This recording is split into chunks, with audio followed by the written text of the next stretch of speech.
All right, what is going on, people? You know that sound, the Unfiltered Band. Another episode of Unfiltered coming your way right here, right now. Officially, this will go down as episode number 151.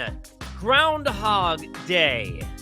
Reliving your favorite moments in the SPORTS. And here we go indeed. Thank you, Unfiltered Band, as always, and thank you for being part of our band, jumping on board the Unfiltered Revolution. You can do so. Get on my Twitter at Casey Stern, jump in the bio, subscribe, and get over to the YouTube channel, watch all the videos, all the interviews, and so on and so forth, and like and comment and question and observe or whatever you may do, and share with your friends and family, of course. And of course, no disrespect at all. And welcome to most of you who are on the variety of the Apple and the Spotify and everywhere you get your podcasts. As always, we appreciate the fact that we are here on Unfiltered, presented by our good friends at Bet Online. Bet Online is your number one source for all your betting needs this season. Everything from the NFL playoffs to pro and college basketball, UFC, MMA, and more. You'll always find the latest odds, team matchup info, player news, and game trends over at Bet Online. Live betting options, free contests, and live scores, almost any sport, any game imaginable. BetOnline is truly the fastest and easiest way to bet all your favorite leagues and events. It's simple. Just head over to the website today or use your mobile device to join and receive your 50% welcome bonus with your first deposit.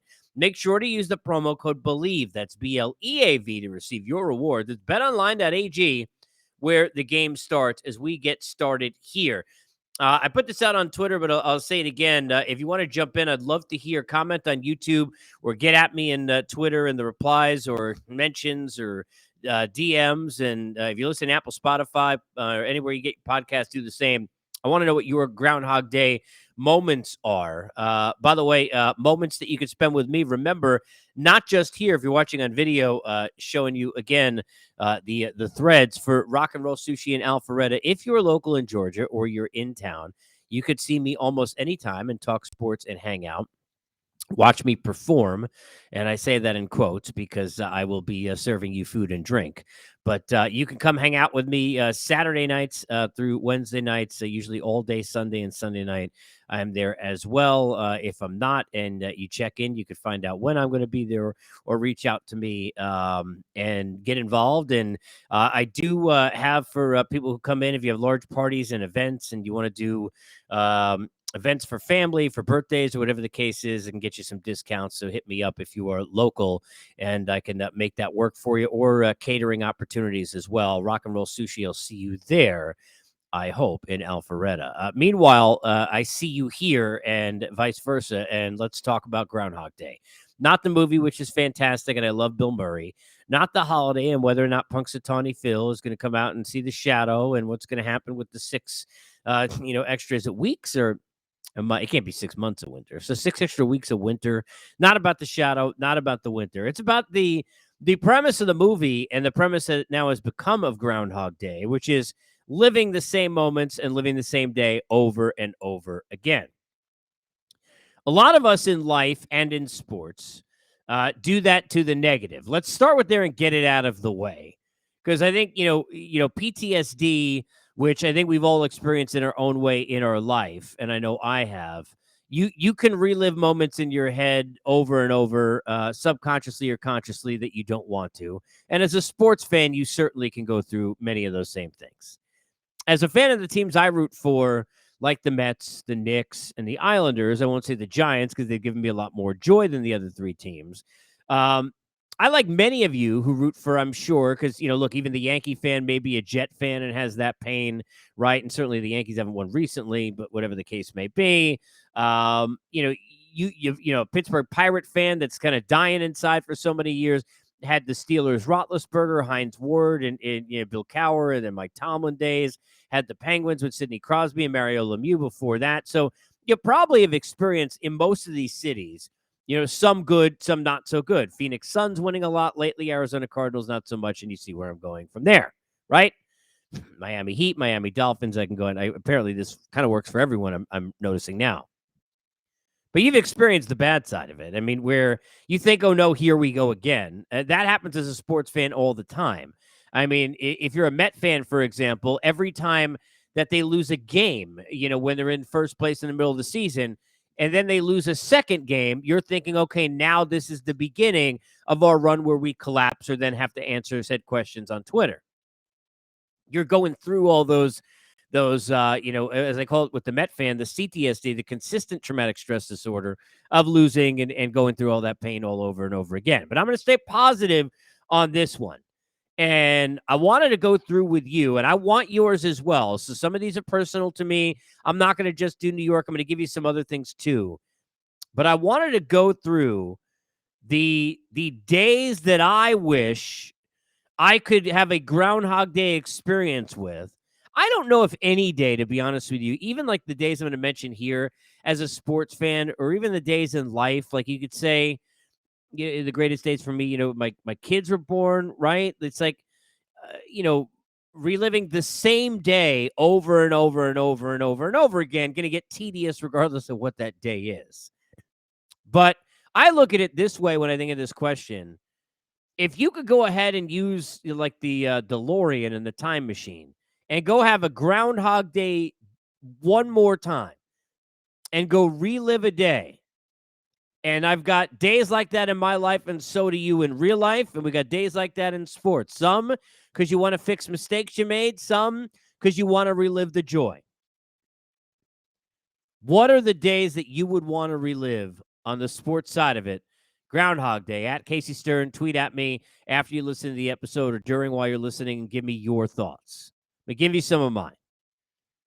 And I'm going to bounce around a little bit and give you some that are going to resonate for some of you. Some are going to resonate for all of you. There might be some that resonate for none of you. Sorry. Selfish. Let's start with the 18-1 season in 2007 for the Giants. There's nothing better when you're a fan of a sports team and they are an underdog. And because look, it's great to root for the team that's at the front end. It's great to, not be a front runner, but to feel like one because your team is winning all the time. I wouldn't know because my teams don't do that. But it must be great. And I've seen it and I've covered it. It looks like a hell of a lot of fun. Met fans, certainly we don't know that.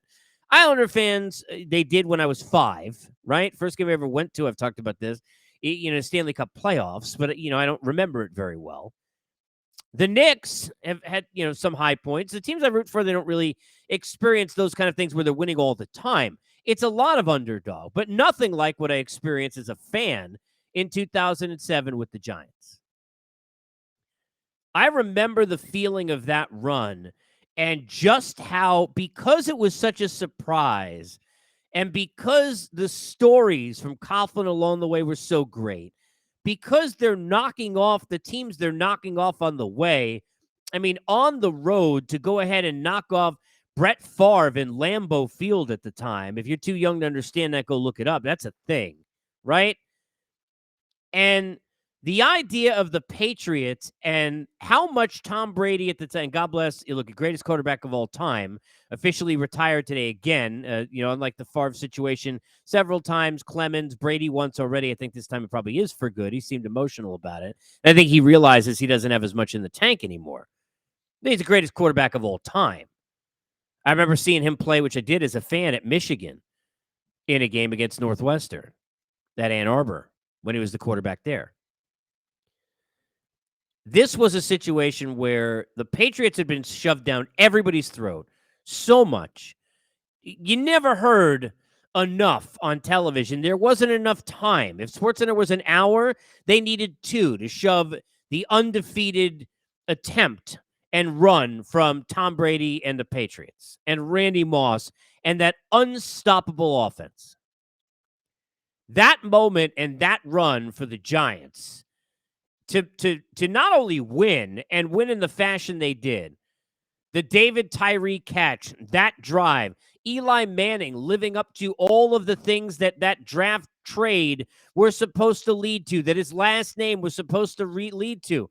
The fact that his brother could never beat Tom Brady, and here he was, here Eli, not the great Peyton, but Eli Manning was finding Plaxico Burress down the sideline for a win. Strahan, Justin Tuck, all of that, right? And to shut the Patriots fans up. As a New York fan, to shut up Boston. I mean, look, I'm a Met fan. They beat the Red Sox in 86. But you got to realize, for those who don't know my background, I went to school in Boston. I covered the Red Sox. I had covered the Red Sox which I'm going to mention, in the '04 run, which is special to me 3 years before that. I don't have the normal Boston, New York thing. I'm not a Yankee fan. Even the rest of my family may hate the Red Sox. I didn't even do anything for me. Never really hated the Red Sox. I didn't really care about the Patriots. I'm not a Jet fan.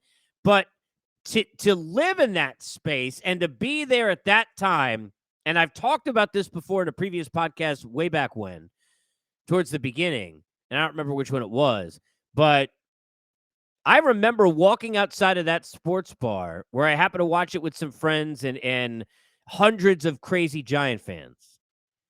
I remember there were very rare few times, this is not Friday Night Lights town that I grew up in. This is nothing wrong with that. I think it's fantastic. This is just not that way. It's not everybody closes the town. This is New York City. This is, a big place, right? There's a lot of other things going on. I've never in a building, sure. In a hotel near a stadium, sure. Outside a stadium or an arena, yeah. But I never in New York City experienced anything like I did that night, where without over-exaggerating, I walked outside the bar, I remember, to try and make phone calls and texts to friends saying, pardon, hide the kids for 1 second. Holy shit. Like, look what just happened. And you literally could look around, and everywhere you look, there were people in the streets screaming, hugging each other. It was crazy. And not in a looting, rioting way, but it was like New Year's Eve. It was crazy. Outside of every bar, every building, people were coming out. It was, and I think even non-Giant fans, New Yorkers, just hated Boston so much. They just wanted so badly to beat Tom Brady. I think every Jet fan, remember, because, I don't think they hate the Giants, but you're trying to beat the Patriots. They're becoming the biggest Giant fans. It was like the city, doesn't look, Mets, Yankees doesn't unite all the time. Knicks, sure, but they don't have these moments. But it was just unbelievable. That is a day, as a fan, I had so much fun and so much enjoyment. It felt so great. Love to relive that again. So that's one. Trying to give you one or two in kind of each sport here before I get to the overalls for me as a fan. So I'll give you 18-1 Giants 2007. And I want to hear yours at Casey Stern. Get me in the comments if you're watching on YouTube. What were your moments? For the Mets, I'll give you two. I mean, obviously, I can give you 100. It would be here all day. I'll give you two. And I can give you plenty of bad ones I wouldn't want to relive also. I'll give you two. In 2000, in the NLCS, and I've told this story as well, even though they didn't win the World Series, when they won that game that Mike Hampton started in that game against the Cardinals in Game 5, that was a very, very special day for me. Now, I got lucky and then unlucky with where my birthday is on the 17th of October, because what ended up being for me once I started working in the business, never being home, never seeing my kids, never being around for my birthday for about, I don't even know, 12 years at least, which is hard for me. I was always on the road, and it wasn't like I was getting home the next day. I usually wouldn't see the kids or, anybody, friends, nobody, family for weeks. Before that, it was, if the team was in the playoffs, it was like a birthday party with a playoff game. When I turned 21, Robin Ventura had the Grand Slam single, was there. When I turned 22 on my birthday, it turned midnight before we left the stadium. But that night, the 16th, was that Game 5. And I've told this story before, but it was a special night for me because of how it started and what it became.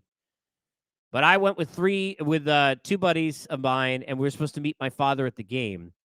The three of us went together. My father didn't show. I was worried. These were the days of payphones. Think about how long ago this is, people. All right?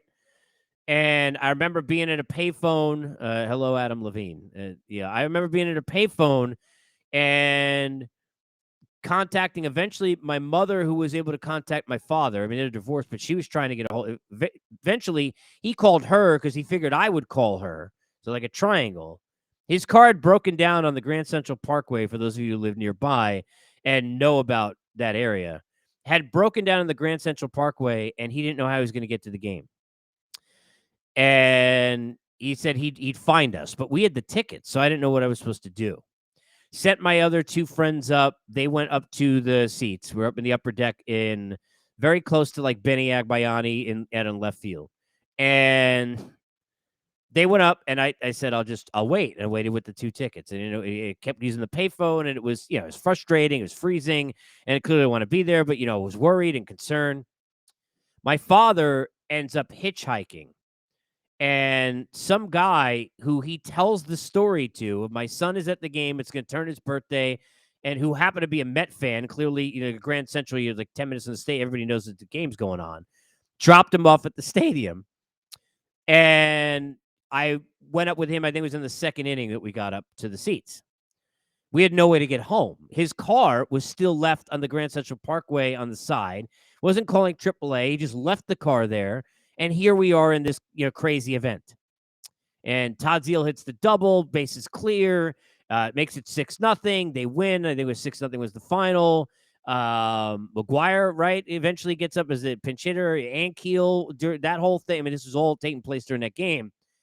And we get out of there. We got no way to get home. It turned my birthday as they're celebrating. Papa Benny and the Mets. The stadium's shaking.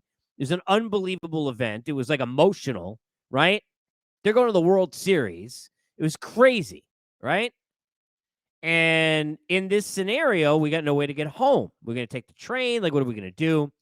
We walk outside the stadium, and this is terrible, but I'd share. I've said this before, but I say it again. It reminds me of the Seinfeld episode. For those who have not seen this, there is a Seinfeld episode where George and Jerry get into a car that's not theirs, like a car service that's not theirs, and they find out that they are part of like some, look, anti-Semitic, which, the irony and the twist of that being that obviously Jerry's Jewish, I'm Jewish, so I'm saying it, but they become part of something that they don't want to be, and they think they're on their way to go to the Knicks game and pick up Kramer and Elaine, and it ends up going haywire. It's a funny episode. I don't remember, maybe season 4 or 5, somewhere in that mix. So I say this because there were some car services that were outside. And there was a car that was sitting there because we were looking to see if we could get one.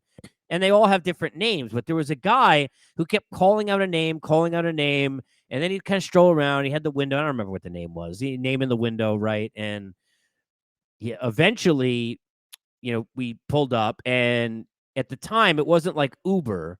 So somebody must have called, and he comes there, and it's not like they're on some app where he's going to get rated differently. And we offered him a few dollars to not wait for them, and took his car. And there we were in a car service, and me and my two friends and my dad, and we passed by his car, still broken down, which he ended up getting the next day on the Parkway, and went home. And during it, listened to WFAN radio to all the post-game in the locker room and Piazza and everybody talking about how excited they were to go to the World Series. And it was on my birthday. I'd love to relive that day again. So I'll give you that one. Basketball for the Knicks, what I wrote here was, because I couldn't really, first I put the Larry Johnson 4-point play, which was amazing, right? I remember literally jumping into my best friend's arms, like physically jumping in the air when that happened. That's the loudest I've ever heard the Garden. But it wasn't enough. So I put the 90s because to me, and I wrote down specifically, the rivalries against the Heat and the rivalries against the Pacers. If you're a basketball fan, even if you're not a Knicks fan, and notice I didn't put the Bulls because, too much pain that Michael Jordan and company caused me as a fan. But those two rivalries and what those segments of time for me were as a fan, I know it's kind of cheating because it's not really Groundhog Day. Those were so much fun. The P.J. Brown, Charlie Ward thing, the game where the Knicks could only suit up like 8 guys because Ewing and everybody was off the bench. Jeff Van Gundy hanging on to Morning's leg and looking like he hadn't slept in weeks. All of those different things. The Spike Lee, Reggie Miller, which didn't go the right way. The Larry Johnson that did. But Allen Houston played against them. The Ewing part that did work like this. And then the one with the finger roll that didn't. Those two, I mean, I hated Tim Hardaway. I ended up meeting him and for a day or two working with him. A terrific guy, and his son's fantastic. So you can't really not like, but at the time, him, Dan Marley, Sean Leonard, like anyone who was a member of the Miami Heat, I couldn't stand. I loved those two rivalries. So for basketball, I'm going to give you Knicks Heat and give you Knicks Pacers. But the whole '90s I love those teams. And Knick fans, we're dyed in the wool. I mean, just last night, I'm sitting here watching this game against the Lakers, and I tweeted it out. I'm thinking it was a great game, and Brunson was fantastic, even though they lost in overtime and gave it up and didn't play well enough defensively and made mistakes and turnovers in overtime. It's a whole other thing. But I was thinking of the Jeremy Lin moments. Like, that's another one as a Knick fan. I'd love to relive that week again. That would probably be that kind of, in that B spot. But those '90s rivalries for me were just unbelievable.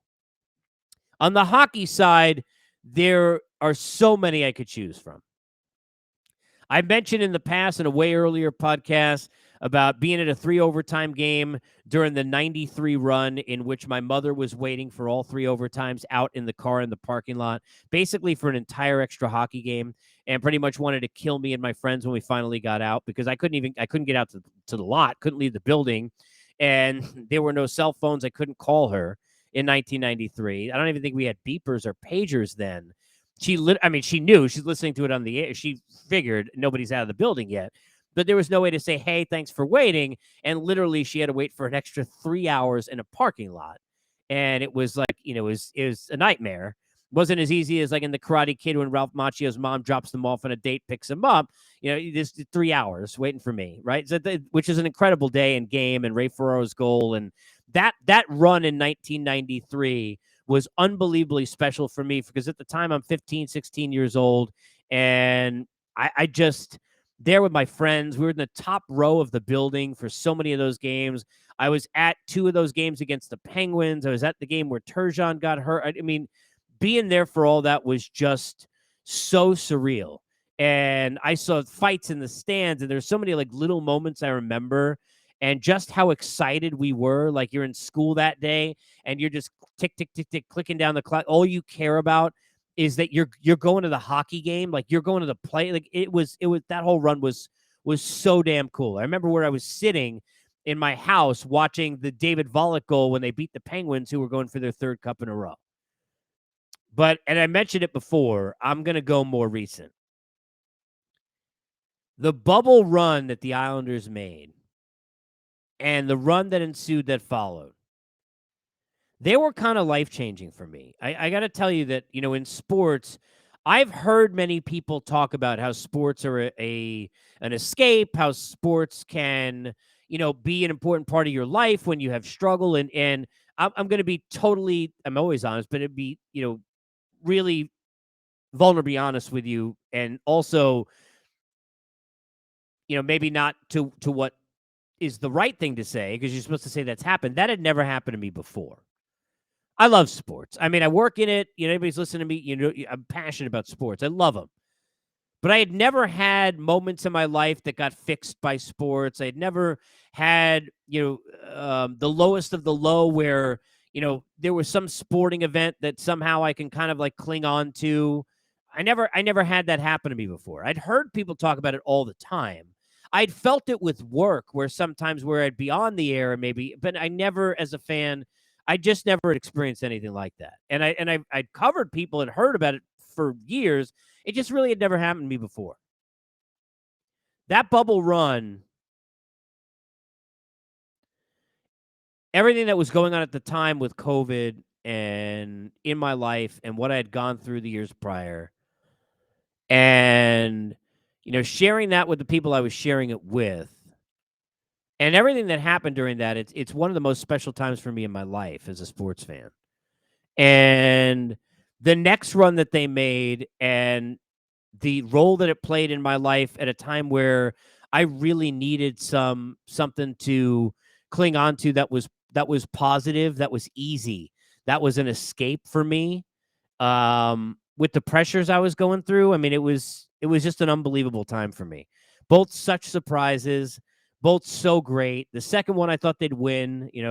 Obviously, best of luck to Anthony Beauvillier now as he moves on to Vancouver. But that Game 6 goal, the whole Pulak situation, and I was posting at the time on Twitter, there was a blackout because of the weather in the area of Atlanta where I was living at the time, and I missed like half of that game, and it was in the dark, and I couldn't get the score, and like that whole, I'm smiling now in like in a good emotional way. Like there's so much going on in my life, and it was like this light like in this dark.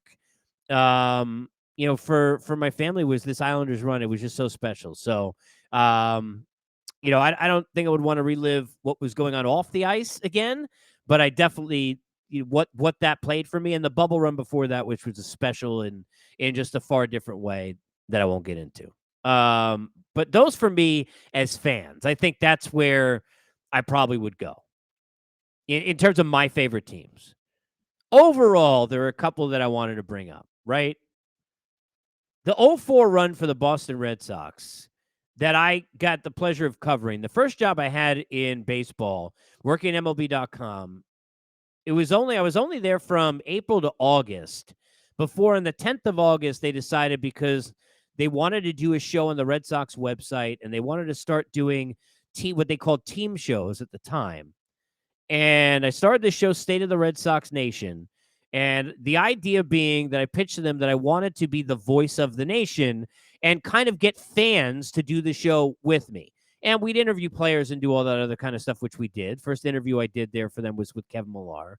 And one of the first feature I did for that show was asking Red Sox teammates to try and spell Mankiewicz, which I still can do for Dougie Eichard, who became friendly with over the years after that and was kind enough to come on my show, I don't know, a bazillion times on radio. But it's MIENTKIEWICZ, I believe still. But had a lot of fun with doing that show. And little did I know that from August 10th to the end of the season when I was with them, and then for 2 years after that, but that I would be there for the craziest comeback in the history of sports. There's the upset of the Miracle on Ice, and there's, the upset you can give me of Buster Douglas and Mike Tyson. And there are some others in that one game moment, in that one game upset. But there's no bigger other upset in the history of sports outside of the Miracle on Ice, in my opinion, than what the Red Sox did, considering they lost 19-8 in that game 3, who the Yankees were, the curse, all the years that they hadn't beaten the Yankees and everything else after that. To be there every day for that was amazing. And to see that take place was amazing. The fact that I was able to, I don't know if I told this story before, but after game 6, I was able to convince the people at MLB.com that, because they were based in New York, that they could have somebody else be there outside a stadium to get interviews or sit there and throw a mic in front of somebody if the Red Sox win that game 7 in New York, or the Yankees do. But you're never going to get a moment like this in sports again, and we haven't since.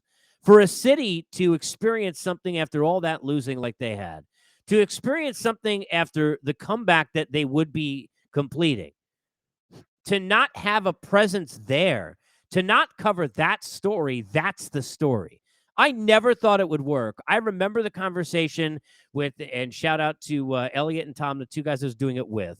I never thought, and that's my editor and producer, my cameraman, I never thought, the three of us, that I would convince them. I remember being on the phone after telling these guys, hey, this is what I'm going to try and do.